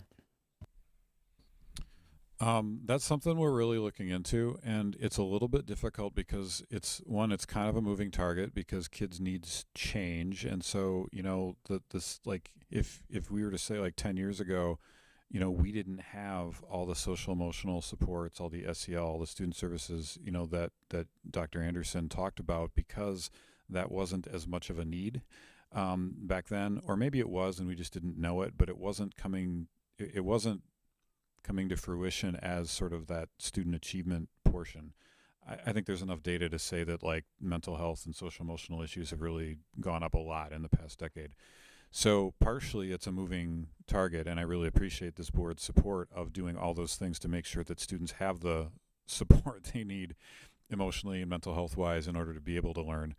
But as we're looking forward with this, I think the other thing that makes it difficult is that we're in the middle for a couple pieces of like a curriculum implementation, which it takes a little bit. Like sometimes there's an implementation dip where it's like, okay, we're learning this and we're doing it at the same time. So we might not know exactly, like we kind of have to let it settle just a little bit to say, okay, this is the final effect of the curriculum. This is the limit of how much that curriculum can influence it, because the curriculum is usually that tier 1 instruction or universal that gives to everybody. When we start talking about the interventions, that's that tier 2, that like, so universal is usually like 75 to 80%. Tier 2 is like that 15 to 20%, and tier 3 is that like 5 or 2 to 5%. So once we find out, I think, where the curriculum caps out at like improvement, we'll have a better idea. The other thing is that we know that the universal solutions aren't going to be useful for like some of the students who are at that tier 2 level. What we're hoping is that because of the choices we've made in curriculum adoption, that we're going to be much more able to meet the needs of learners who are, have different special needs and are, from different cultural or linguistic backgrounds. And so some of the students who aren't meeting now, we hope that, and the goal is that they will be able to meet much better because of some of the inclusivity that's built into the curriculums that we've purchased. So some of that reduction, so some of the students who aren't meeting now should be able to as these get implemented. There are others that might not be enough. So at this point, I think we need to we're trying to look at the resources we have and say, okay, what are the best, most valuable things that an interventionist, a coach, a speech therapist, a curriculum coordinator can do. And we're going to keep you updated on that. In fact, we have some things coming up in our staffing plan that people have already identified as needing, differences. But it's a little early, I think, at this point to say definitively, like, no, we absolutely need this one thing. So that's my sort of non-answer, but I also wouldn't feel great about saying it now before we've had a little more time to look at some of the variables that are in play. But that's from sort of the district level. I always think about just hiring the talent that, the person can be flexible, because the needs are going to keep changing. And I think of like our intervention team, outstanding in terms of being responsive to the kids that are in front of you. So I think that's more important, that you really have in this hiring world that's a little tricky, casting a wide net to make sure you have the right people on the team. All right, any other questions? Go ahead, Mary. So I want to go back to the growth goal and the 35, which now sounds like it's a unitless number. Is that a fair statement? All right. Is it also safe to say that 35 is roughly the growth that should be made of any individual student for learning 1 year's worth of curriculum? Yes, but that's partially you would think it would be 50, and it could be 50. Well, I don't know, maybe you wouldn't think it would be 50. I would think it would be 50. The scale goes from 0 to 100. So the SGP, it is an interval, like it's not ratio based, but it is interval based. And so you can't necessarily, well, it goes up to 100. And so like if I were just to be like, yeah, average would be 50, right? Well, they're part of the reason. So 35 we picked on the advice of STAR. Like they're the ones who came up with the calculation. And so they said, yeah, we recommend that you use 35 as an SGP to determine like the minimum proficiency for 1 year's growth. So we're using that. The background of why they chose that, we've looked at a little. Don't know if anybody cares to hear me talk about that right now, because it's like after 8 o'clock at night. I'm happy to talk about that, but okay. that is basically what we're expecting, just because that's kind of what STAR recommends as the unit that we would do for that. So 35 for most students, 50 for those needing supports, and what about those needing extensions? Well, we still want it to be in that at least above 35. We're not really necessarily going to lower it because that would be less. I mean, you wouldn't want kids to have less than a year's growth. So we basically just keep it at 35 for kids who are needing extensions. That's presuming that the students who need extensions are already proficient. That may not always be the case, because sometimes we have students who are, twice exceptional. So you might have students who have an IEP but are also qualify for advanced learning services because they're, extremely, they need accommodations, and yet they also need extension because they catch on to things so quickly once the accommodations are there. Or students who are like, well, they're really great in one content area and not so much another, so you might have some differences. But so the growth target for those students is not necessarily higher? No, it would still be at 35, because we're basically setting that as we want at least 1 year's growth. Sure. And honestly, once you get to that advanced learning, that on that end of the continuum of interventions, that's a tier 3. So that's why we have advanced learning, because just like you have special ed at one end of tier 3, you have advanced learning at the other end of tier 3.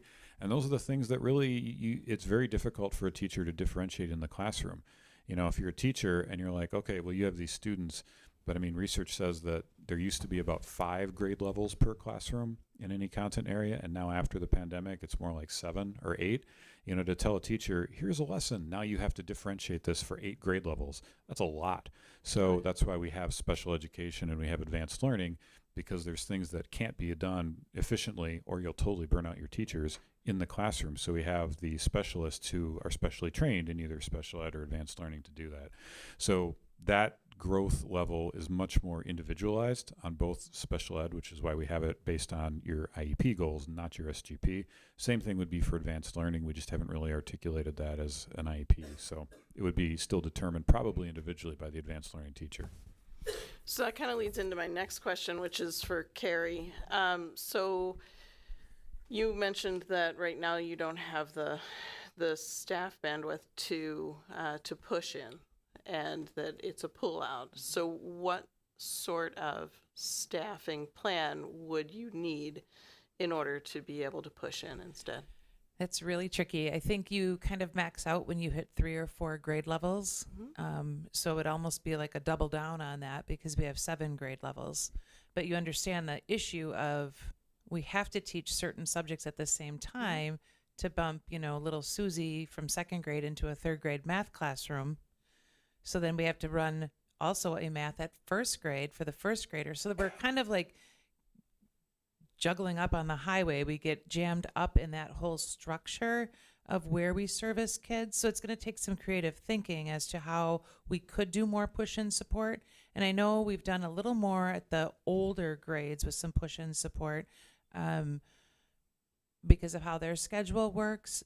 But it also shows that that is the best practice for that tier 2 intervention. Right. Okay. Okay. Thank you. Leslie or Caleb, anything? Yeah, I actually have something. So, first of all, I'd just like to say thank you for all the information. Carrie, I want to say, I can't say only you, but I found it so amazing and wonderful to see how you are utilizing the data and individualizing it to know your students even that much better. And why I want to say only you, because I think that it's amazing, because I know that you do indeed know every single one of your students, K through 6, by name and who they are. And I feel like it's likely that all the other principals are in that same boat as well, but I love that you showed us how we can individualize that data and make it more meaningful. So thank you for that. I appreciate that you brought that to light for us. And then the question I had actually is on the proficiency. when you go back to that score, it talks about the reading proficiency in K through 8 and math proficiency in K through 8. Knowing that we had some issues with our report card in the middle school grades, I'm wondering if you have these proficiencies broken down by grade level so that we could see, like, are there grades that are lower than that 40th percentile? Are there things that are holding us back? Because as a whole group, you know, we're getting there, but is there still issues, you know, at that middle school level? Where are we seeing that, you know, where are we seeing it fall down a little bit? Yeah, we definitely have that because we got the grade level data for every school, and that's how we arrived at this. So we have data for all the schools, and I'd be happy to provide that and break it down for you. I would just need a little bit of prep time to put that together in a way that makes sense because it's right now scattered in a few different places, but we can definitely do that. Right, thank you. Caleb? I wanted to go back to that SGP number, which you said was 0 to 100. And I just wanted to ask, it's after 8, and I wanted to ask this question. Is that a linear or a longitudinal? No, I'm just kidding. No, I don't want to get into that. And I'm Is just that Professor Humor? yeah, I guess it is. Yeah. No, actually, I have a question that is actually a really big question. It is after 8, and it's probably too big of a question to ask. But I thought I would just maybe you can give the short version, because I'm thinking about the age group that we're talking about here, which is younger learners.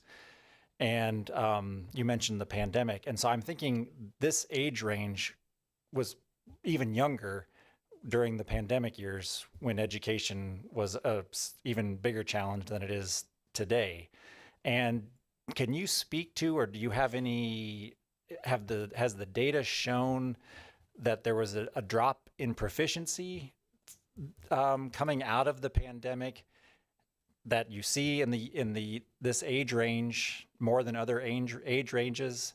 And then I guess part of that is has that, if there was, and I don't know if there was, or you can talk to it if there was, has there been any kind of bounce back that the data has shown? Because I want to think that there has been. As kids get back in school, we've now been a couple years, back in the classroom, and things are returning a bit more to normal, as normalcy, whatever that means now. We approach that. Have you seen anything in the statistics that shows an increase in proficiency or maybe an increase in growth? Because if there was a drop in proficiency and kids are starting to catch up, I would suspect you would see maybe that show up in growth measures. But I don't know if you can answer that question now or in a relatively brief fashion. But that was something that I was thinking about as we were talking about this data. I'll be brief by saying, yes, there were negative impacts when you had a lot of people being sick a lot and a lot of trauma and hardship from a lot of kids. It really took a toll. And I don't know that hit any one group more significantly than others, because anecdotally we've seen any kid who was in K-12 basically during that period. I mean, when we're looking at like college students now, there's a lot that are beyond our system, but who news reports say there's a whole lot of issues. So the short version is, yes, there was a drop and there is a rebound.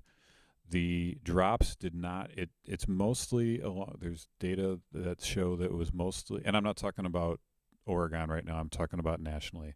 The longer answer is I would have to dig more to find out specifically what happened here, but nationally there's research saying that it really depended a lot on socioeconomic status. So students who were high SES didn't drop as much, or in some cases just kept on growing the way they normally would have expected. It was like COVID didn't happen. Now that's on a national scale, so obviously there were some students who, it hit profoundly depending on their life circumstances. But also the higher your SES was, the quicker your recovery was. Whereas, students with low socioeconomic status, the COVID hit them harder, caused more of a loss, and they're slower to rebound. So that's national stuff. That's mostly there's like an article from the New York Times a few days ago, and the Atlantic has done some reporting on it. And we won't have really good. I shouldn't say we won't have really good data. We will. It might take a little longer, and I can definitely look into what our growth and proficiency measures have been.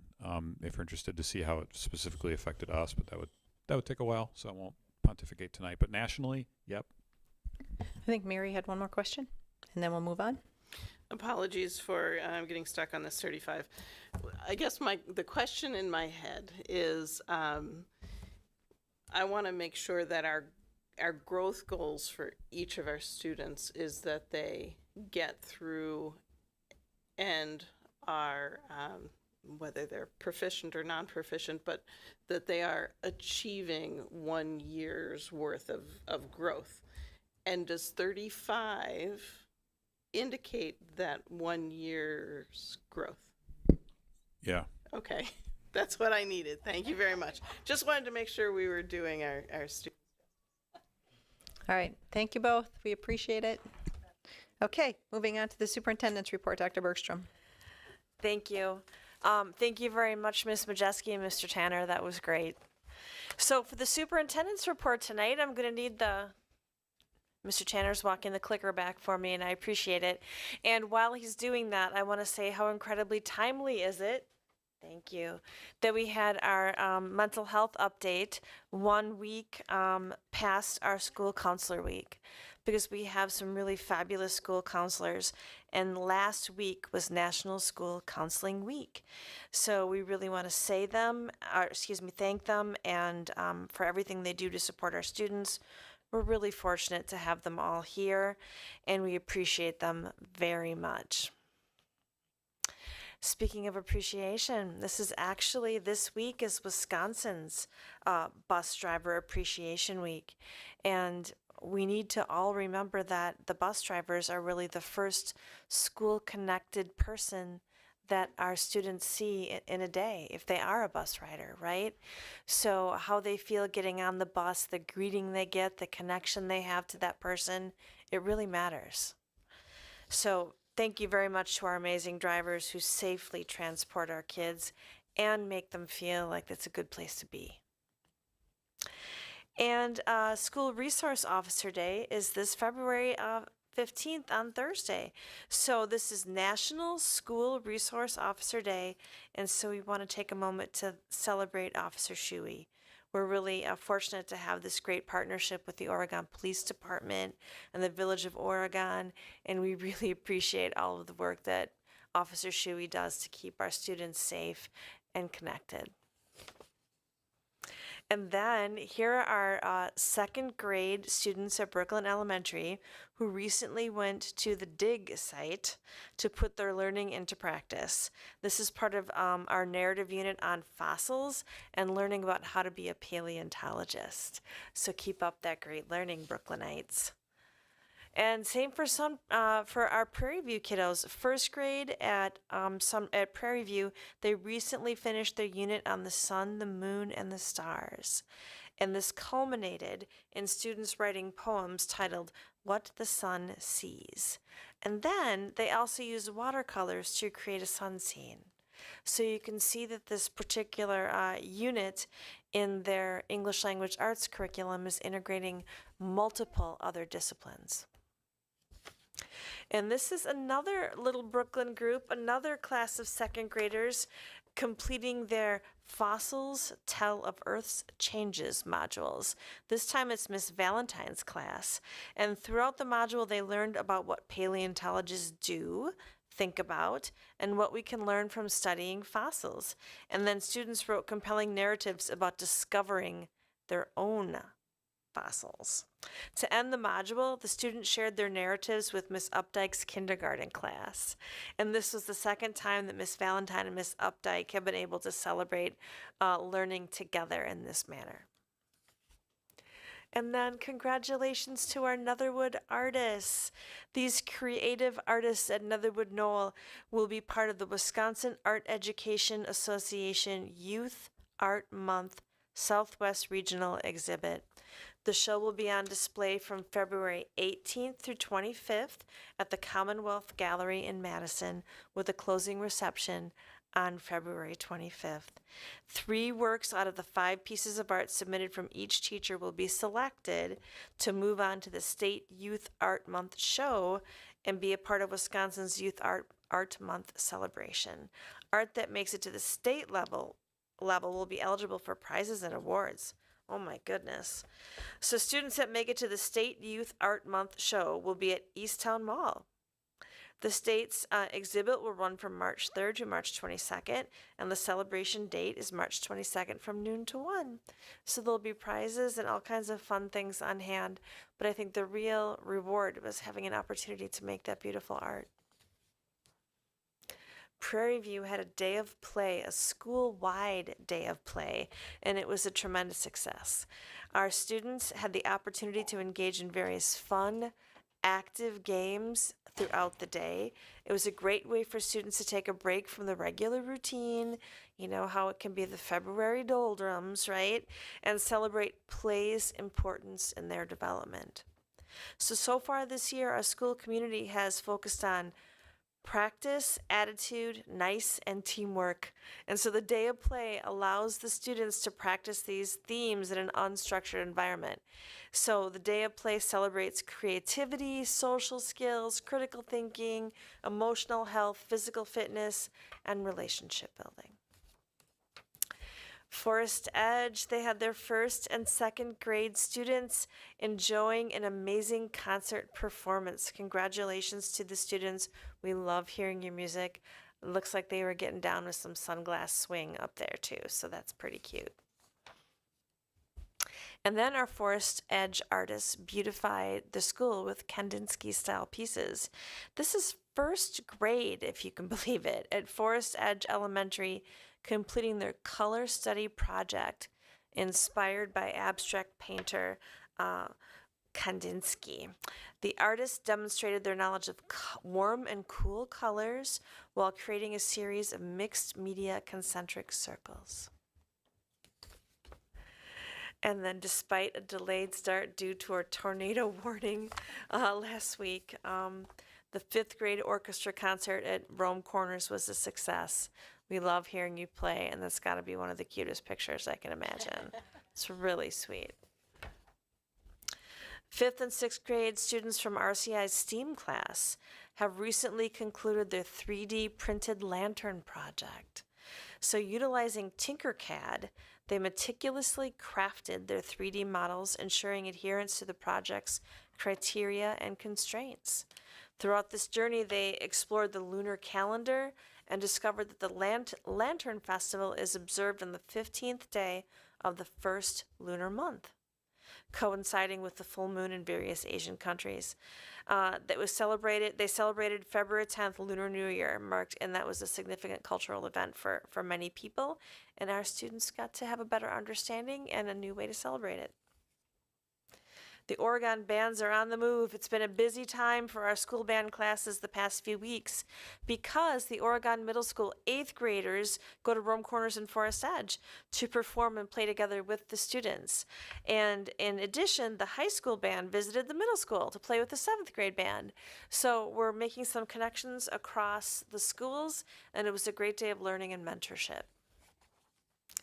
Then we have our winter athletes. This is so fun. The winter sports, I can't believe this, are beginning to wrap up, and we have 3 recent conference championships to celebrate: boys hockey, girls wrestling, and girls basketball. We also have Spencer Sluka headed to the WIAA boys swimming state tournament. He's competing in the 50-yard and 100-yard freestyle races. And this week we have some playoffs coming up: regional hockey, sectional wrestling, state preliminary cheerleading, and state swimming. So congratulations to all of the Panther athletes. And to our future business leaders of America. Oregon high school students recently competed in the Future Business Leaders of America regionals. They competed in business ethics, introduction to financial math, and accounting. And our very own Charlotte Swenson took 3rd place in Accounting 1. We're proud of all of you. And state competitions are in April, so good luck to everyone. And thanks to Mr. Wamsley and Ms. Ochterberg for supporting the students in this effort. And our FFA students, you see them in their blue jackets, very distinctive. They shined at the District Leadership Development event held last week at Clinton High School. The primary goal of the leadership development events is to develop individual responsibilities, foster teamwork, promote communication, while recognizing the value of ethical competition and individual achievement. A special thanks to Ms. Beatty, who advises this great group, and congratulations to our students. And as I'm reading these things, I hope Portrait of a Graduate is clicking in your head, right? Because all of these things are connected to that. Speaking of, another congratulations to the high school Skills USA competitors who have recently attended competitions in Wisconsin Rapids and UW Platteville. Our students continue to do well and earn medals in multiple competition categories, including electronics, technology, Facilithon, I do not know what that is, I have to find out, technical drafting, team engineering, and computer programming. And a special thanks to Ryan Stace and Eric Hawkinson for coaching our Skills USA team. And this is a really fun piece of news. Congratulations to the Oregon High School Panther Visions team, which has been recognized as one of the best in the state from the Wisconsin Broadcasters Association. Panther Vision competed against dozens of high schools from across Wisconsin and earned 2nd place in the category of high school TV news programming. Judges critiqued entries based on production value, variety of content within the newscast, audio quality, and information provided in the news reports. Our Panther Vision team is made up of 11 students, and each plays an important role in production. Their examples of roles include reporters, production assistants, promotion, and hosts. The team includes Cole Krieger, Isla McConnell, Haley Vizvoda, Sophia Dyer, Rebecca Cooper, Mary Maracall, Michaela Hammond, Morgan Borer, Ryan Russell, Sawyer Wanta, and Stephen Marrera. And this group will be recognized during the Wisconsin Broadcasters Association Student Awards Banquet held at Lambeau Field later in February. So once again, a special thanks to Mr. Eric Rogers, who advises this group. And then finally, our latest podcast is in connection to our girls wrestling team, who just won the conference. All right, great. Thank you so much. Okay, moving on to closing our future agenda. Our next meeting is in 2 weeks on February 26th. And so we will see everyone then. Checkout. Anyone have anything for checkout? Caleb? No. Anna? No. Leslie? Nope, I'm good. Mary? No, Troy? Okay, I will entertain a motion to adjourn. So moved. Is there a second? Since Leslie's on the phone, Katie, could you please call the roll? Mr. Pankratz? Yes. Dr. Lakuta? Yes. Ms. Bijak? Yes. Dr. Bush? Yes. Ms. Wright? Yes. Ms. Flanagan? Yes. Motion carries. We are adjourned at 8:32. Thanks, everybody.